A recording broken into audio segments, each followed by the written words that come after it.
हरे हरे, हरे कृष्णा जय श्री राधे जय श्री राधे। हरे कृष्णा हरे रामा जय श्री कृष्णा जय श्री कृष्णा। श्रीमद् भागवत गीता के 8वें अध्याय का 16वां श्लोक है, जो इस तरह है। अप्रभु ना श्लोका है पुनर्वित्तिनो अर्जुन, मम तेता है तू कुंता है पुनर्जन्म ना विद्यते। इस श्लोक में श्री कृष्ण कहते हैं, इस जगत में सर्वोच्च लोक से लेकर के निम्नतम सारे लोक दुखों के घर हैं, जहाँ जन्म तथा मरण का चक्कर लगता रहता है, किंतु एक है कुंती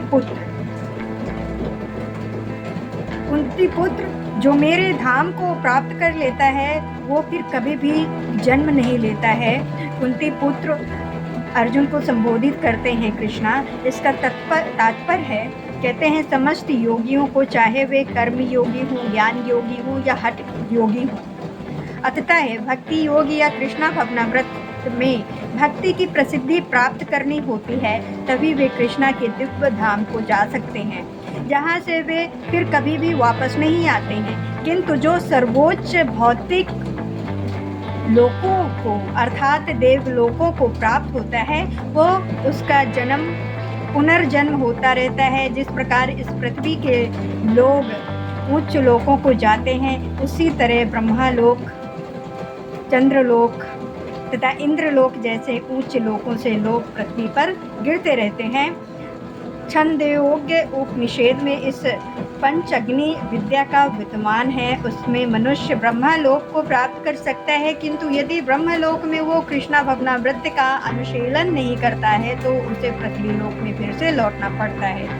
जो उच्चतर लोकों में कृष्णा भवनामृत में प्रगति करता है, वे क्रमशः उससे और ऊपर जाता रहता है और प्रलय के समय में विनित्य परम धाम को भेज दिए जाते हैं। श्रीधर स्वामी ने अपनी भागवत गीता भस्म में ये श्लोक उद्धृत किया है कि ब्रह्मा सह सर्वे सर्वोत्ते प्रतिषिद्धराः परस्ते कुंतम प्रतिविशन्ते परे पदम। जब इस भौतिक ब्रह्मांड का पालन होता है, तो ब्रह्मा तथा कृष्णा भवनामृत में निवृत्त प्रवृत्ति उनके भक्त अपनी इच्छानुसार आध्यात्मिक ब्रह्मांड को तथा विशिष्ट वैकुंठ लोक को भेज दिए जाते हैं। सहस्रेत पर्याप्त ब्रह्मणो बिंदु गत्री युगा है शास्त्रांता ते हो रात्रि वेदो जन्म। मानवीय गणना के अनुसार 1000 युग मिलाकर के ब्रह्मा का एक दिन बनता है, और इतनी ही बड़ी ब्रह्मा की रात्रि भी होती है। इसका तात्पर्य है, कहते हैं भौतिक ब्रह्मांड को अवधि सीमित है, ये कल्पों के चक्र रूप में प्रकट होता है। ये कल्प ब्रह्मा का एक दिन है, जिसमें चतुर्युग सत्य, त्रेता, द्वापर और कलयुग एक के 1000 चक्र होते हैं, और सतयुग में सदाचार, ज्ञान तथा धर्म का बोलबाला रहता है, और अज्ञान तथा पाप का एक तरह से निरंतर अभाव होता है। ये युग, बहुत बड़ी बात कही गई है यहाँ पर, ये युग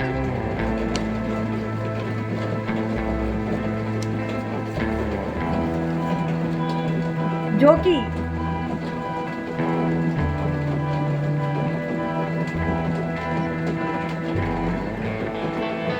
27,28,000 वर्षों तक चलता है। त्रेता युग में पापों का प्रारंभ होता है, और ये युग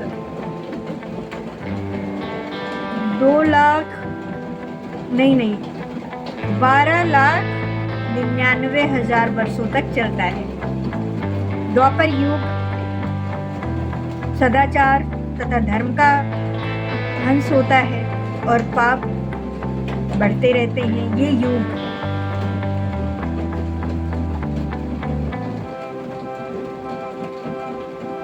8,64,000 वर्षों तक चलता है।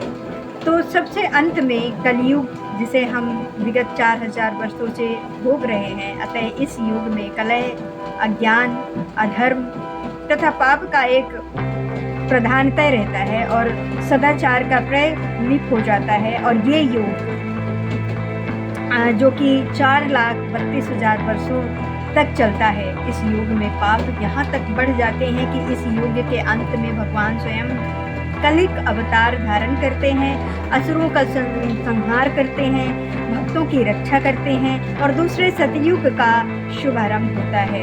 तो इस तरह का ये प्रक्रिया निरंतर चलती रहती है।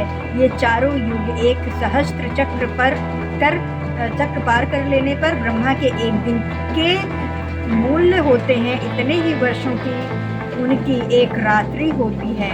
ब्रह्मा ऐसे 100 वर्ष जीवित रहते हैं और तब उनकी मृत्यु होती है। ब्रह्मा के ये 100 वर्ष गणना के अनुसार पृथ्वी के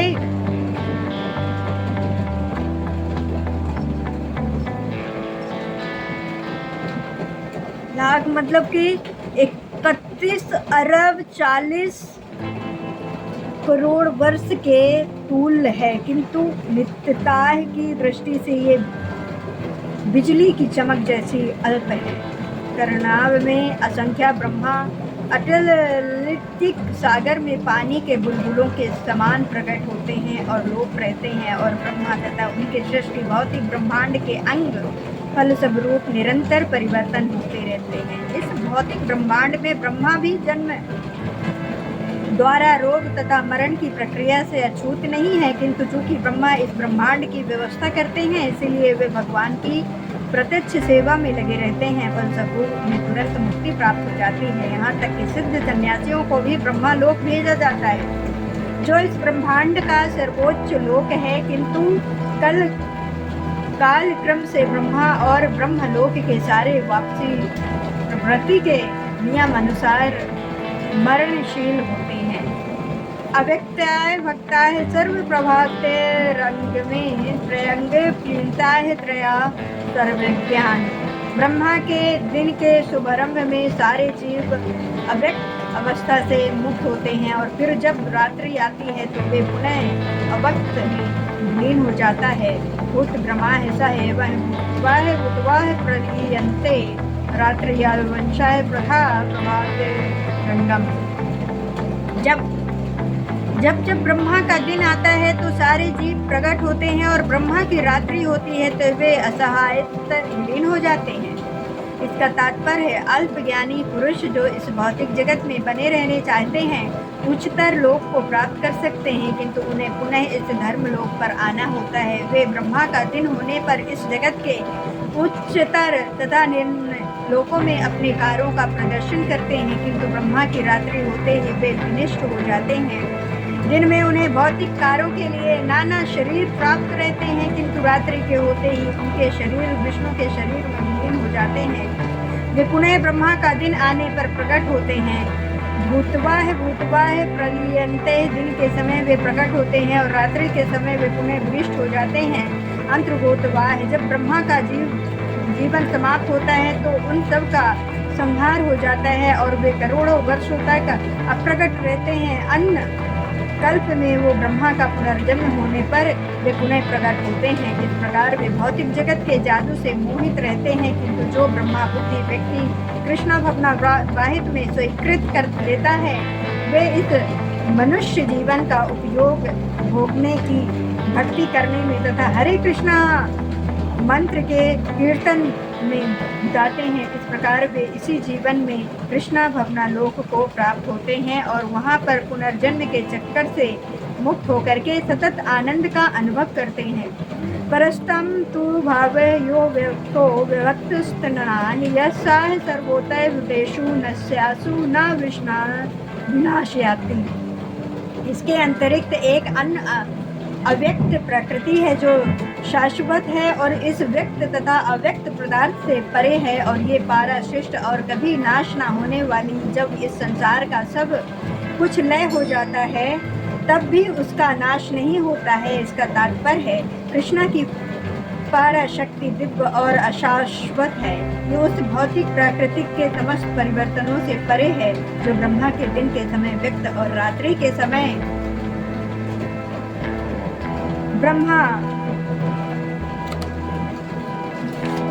रात्रि के समय विनिष्ट होती रहती है। कृष्णा की परम शक्ति भौतिक प्रकृति के गुण से सर्वथा विपरीत है। पारा तथा अपारा प्रकृति की व्याख्या 7वें अध्याय में हुई है।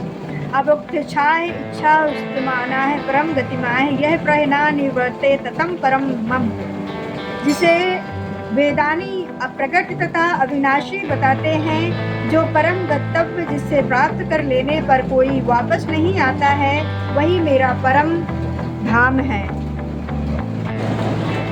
विनिष्ट होती रहती और कृष्णा की परम शक्ति पारा शक्ति भौतिक प्रकृति के गुण में से सर्वत्र विपरीत रहती है, पर तथा अपारा प्रकृति से व्याख्या 7वें अध्याय में हुई है।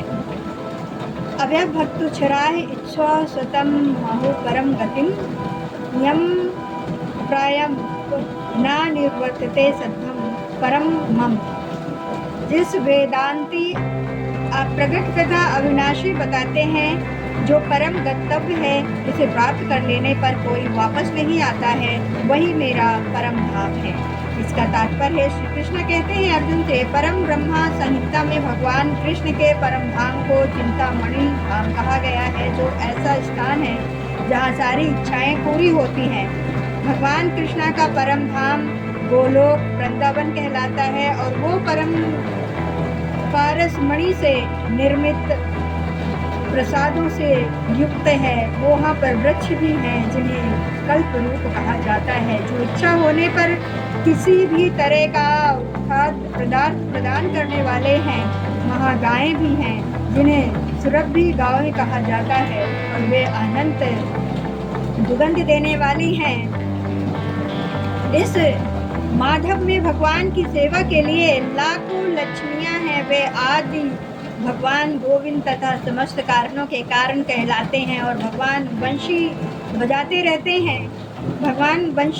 रहते हैं। वेणु क्रमाणतम उनका दिव्य स्वरूप समस्त लोकों में सर्वाधिक आकर्षक है। उनके नेत्र कमल दलों के समान हैं और उनका शरीर मेघों के वर्ण का है।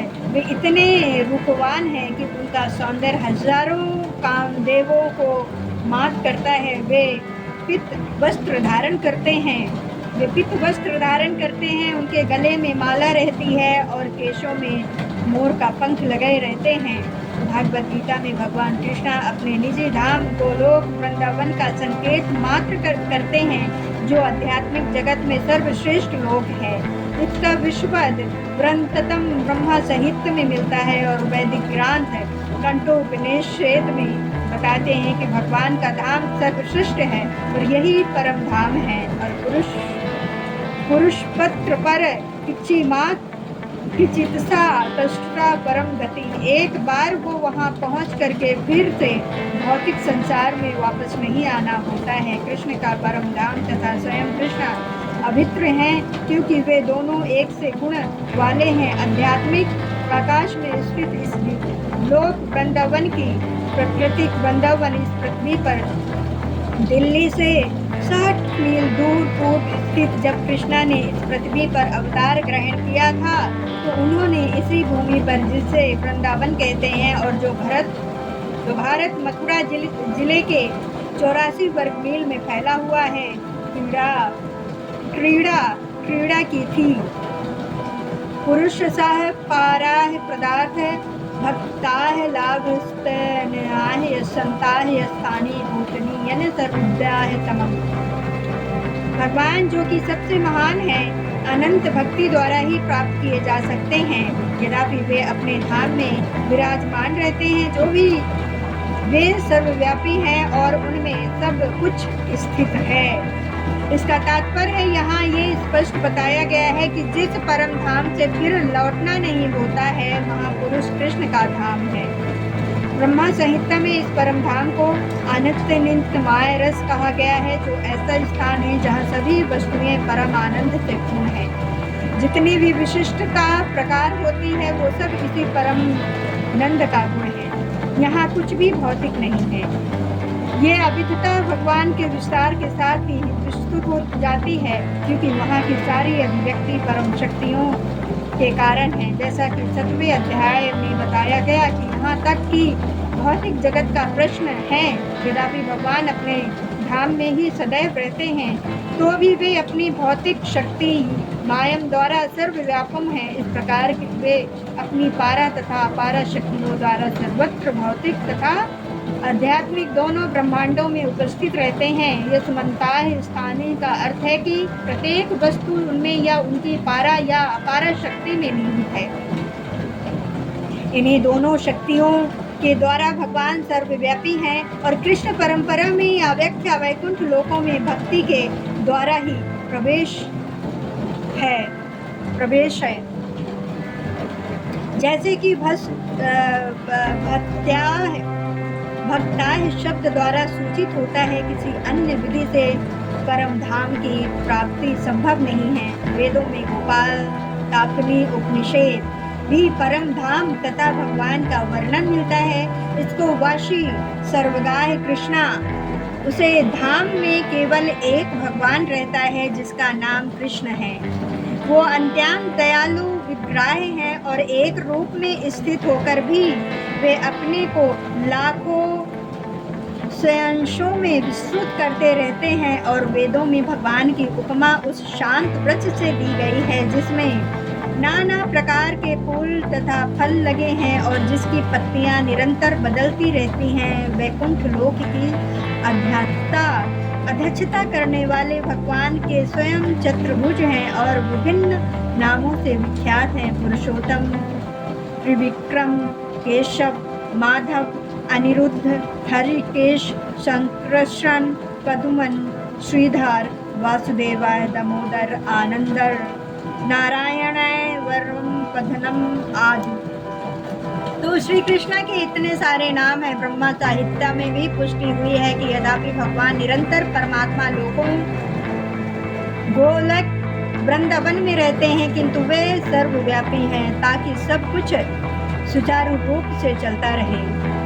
वेदों में श्वेतत्र उपनिषद में कहा गया है कि परस्म शक्ति विदिता श्रुते स्वभाव विधि ज्ञान बल क्रिया है। चाहे कोई शक्ति इतनी व्यापक है कि परमेश्वर के दुरुस्त होते हुए भी दृश्य जगत में बिना किसी दृष्टि के सब कुछ सुचारू रूप से संचालित करती रहती है। यत्राह कालः न वृत्ति वृत्तम चैत्य योगिनाः प्रयंताः यन्ति ताकल वृक्षिम भरष्ता। हे भरत श्रेष्ठ, अब मैं तुम्हें उन विधि कालों को बताऊंगा जिनमें इस संसार से प्रणाय करने के बाद योगी पुनः आता है अथवा नहीं आता है।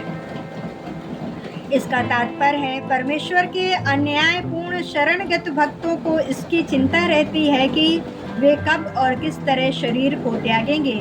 वे सब कुछ कृष्णा पर छोड़ देते हैं और इस तरह सरलता पूर्वक प्रसन्नता सहित भागवत धाम जाते हैं। किंतु जो अन्य भक्त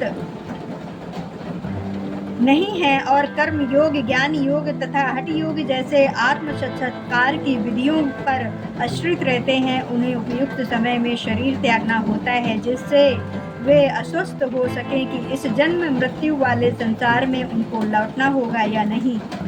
यदि योगी सिद्ध होता है तो वो इस जगत से शरीर छोड़ते समय तथा स्थान चुन सकता है, किंतु यदि वो इतना पटु नहीं होता तो उसकी सफलता उसके अचानक शरीर त्याग के संयोग पर निर्भर करती है। भगवान ने अगले श्लोक में ऐसे ही उचित अवसरों का वर्णन किया है कि कब मरने से कोई वापस नहीं आता। आचार्य बलदेव विद्याभूषण के अनुसार यहाँ पर संस्कृति के काल शब्द का प्रयोग काल के अधिष्ठता देव के लिए हुआ है। अग्रि ज्योति राह श्रृंकु श्रणामासाह उत्तरणायम त्रय प्रयाय गच्छति ब्रह्मा विदु जाना है। जो परम ब्रह्मा ज्ञान है वे अग्निदेव के प्रभाव में प्रकाश में दिन के शुभ भ्रक्षण में शुक्ल पक्ष में या जब सूर्य उत्तरायण में रहता है उन 6 मासों में इस संसार से शरीर त्याग करने पर उस ब्रह्मा को प्राप्त करते हैं। इसका तात्पर्य है जब अग्नि प्रकाश दिन तथा पक्ष का उल्लेख रहता है तो ये समझना चाहिए कि इन सब के अधिष्ठता देव होते हैं जो आत्मा की यात्रा की व्यवस्था करते हैं। मृत्यु के समय मन मनुष्य के नवीन जीवन मार्ग पर ले जाते हैं। यदि कोई अकस्मात या योजना पूर्वक उपयुक्त समय पर शरीर त्याग करता है तो उसके लिए निर्विशेष ब्रह्मा ज्योति प्राप्त कर पाना संभव होता है। योग में सिद्धि योगी अपने शरीर को त्यागने के समय तथा स्थान की व्यवस्था कर सकते हैं। अन्यों का इस पर कोई भी वश नहीं होता। यदि संयोगवश वे शुभ मुहूर्त में शरीर त्यागते हैं तब वो उनको जन्म मृत्यु के चक्र में लौटना नहीं पड़ता है, अन्यथा उनके पुनर्वृतन की संभावना बनी रहती है। किंतु कृष्णा भवनामृत में शुद्ध भक्त के लिए लौटने का कोई भय नहीं रहता, चाहे वो शुभ मुहूर्त में शरीर त्याग करे या अशुभ क्षण में, चाहे वो अकस्मात शरीर त्याग करे या स्वच्छता पूर्वक। धूमोरस्त्रिताः कृष्णाः घर्माससाः दक्षिणायं तत्र चंद्रमासाः ज्योति योगी प्रातः निर्वर्तते। जो योगी धुएं रात्रि कृष्णा पक्ष में या सूर्य के दक्षिण यम में रहने के 6 महीने में दिवंगत होता है वो चंद्रलोक को जाता है, किंतु वहां से पुनः पृथ्वी पर चला आता है। इसका तात्पर्य है भगवान के तृतीय कंधम में कपितु सुनी उल्लेख करते हैं कि जो लोग कर्म कांड तथा यज्ञ कांड में निपुण हैं वे मृत्यु होने पर चंद्रलोक को प्राप्त करते हैं। ये महान आत्माएं चंद्रमा पर लगभग 20,000 वर्षों तक देवों की गणना से रहती हैं और सोम रस का पान करते हुए जीवन का आनंद भोगती हैं। अंत योगता है वे पृथ्वी पर लौट आती हैं। इसका अर्थ ये हुआ कि चंद्रमा में उच्च श्रेणी के प्राणी रहते हैं, भले ही हम अपनी स्थूल इंद्रियों से उन्हें देख ना सकें। कृष्णे गति होते जगत शश्वते मते एकाह यमवृत्ति मायतन्ते पुनः। वैदिक मतानुसार इस संसार से प्रणय करने के 2 मार्ग हैं, एक प्रकाश का तथा दूसरा अंधकार का। जब मनुष्य प्रकाश के मार्ग से आता है तो वो वापस नहीं आता, किंतु अंधकार के मार्ग से जाने वाला पुनः लौट करके आता है। इसका तात्पर्य है आचार्य बलदेव विश्वभूषण ने छंदोयोग उपनिषद में ऐसा ही विवरण प्रस्तुत किया है। जो अनंतकाल से काम कर्मी तथा दार्शनिक चिंतन कर रहे हैं वे निरंतर आवागमन में करते रहते हैं, उन्हें परम मोक्ष प्राप्त नहीं होता है क्योंकि वे कृष्णा की शरण में नहीं जाते हैं। नैते तृप्ते पता है जन योगी मोहित कच्चनाः तपस्ता वेशु कलेशु योग युक्तो भव अर्जुन। हे अर्जुन, यदि भक्तगण इन दोनों मार्गों को जानते हैं किंतु वे मोहग्रस्त नहीं होते, अतः तुम भक्ति में सदैव स्थिर रहो। इसका तात्पर्य कृष्णा अर्जुन को उपदेश दे रहे हैं कि उसे इस जगत के आत्मा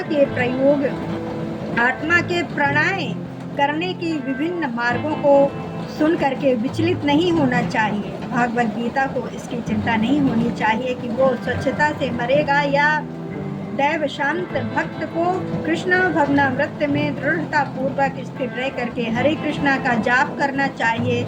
उसे ये जान लेना चाहिए कि इन दोनों मार्गों में से किसी की भी चिंता करना कष्टदायक है। कृष्ण भवनामृत में तल्लीन होने की सर्वोत्तम विधि यही है कि भगवान की सेवा में सदैव व्रत रह जाए। इससे भगवान द्वार का मार्ग स्वतः सुगम सुनिश्चित तथा सीधा होता है। इस श्लोक का योग युक्त शब्द विशेष रूप से महत्वपूर्ण है जो कि योग में स्थित है। वो अपनी सभी गतिविधियों में निरंतर कृष्णा भवनामृत में रत रहता है। श्री रूप गोस्वामी का उपदेश है अनस्साह विषयानाह यथाह मुप पुरुषता। मनुष्य जो संसारिक कार्यों से अनासक्त रह करके कृष्णा भवनामृत में सब कुछ करना चाहिए, इस विधि से जिस युक्त वैराग्य कहते हैं मनुष्य सिद्धि प्राप्त करता है। अंत एवं भक्त कभी भी इन वर्णों से विचलित नहीं होता है, क्योंकि वो जानता रहता है कि भक्ति के कारण भगवत धाम तक का उसका प्रणय सुनिश्चित है।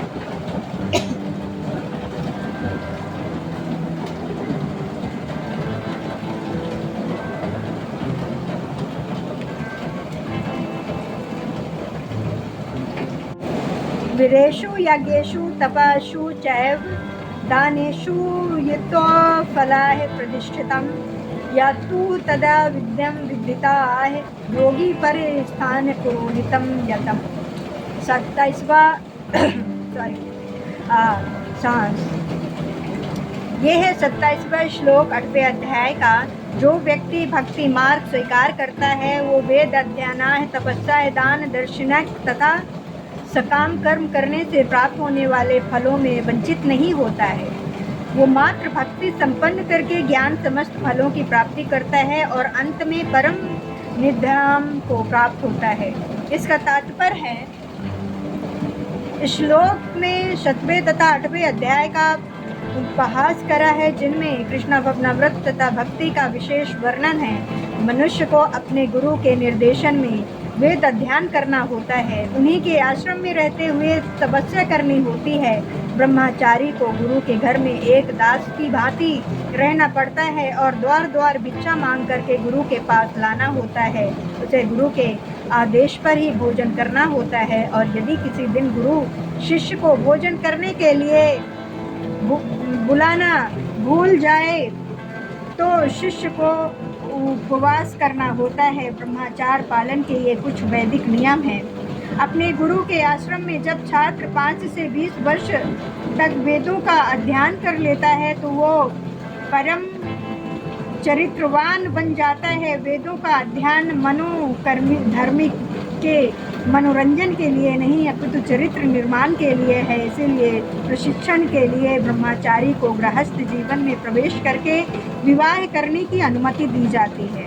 गृहस्थ रूप में उसे अनेक यज्ञ करने होते हैं जिससे वो आगे उन्नति कर सके। उसे देश काल तथा पात्र के अनुसार तथा तात्विक, राजंसिक तथा तामसिक दान में अंतर करते हुए दान देना होता है, जैसे कि भागवत गीता में वर्णित है।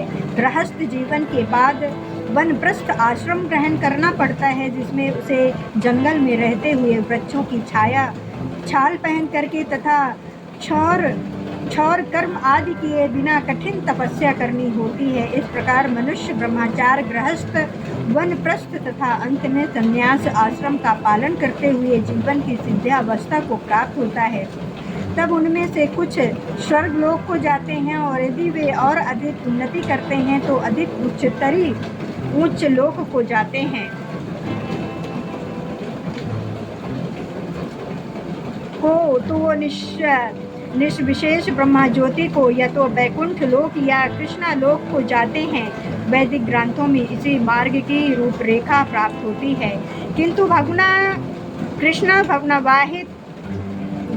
भावनामृत की विशेषता ये है कि मनुष्य एक ही झटके में भक्ति करने के कारण मनुष्य जीवन के विभिन्न आश्रमों के अनुष्ठानों को पार कर जाता है।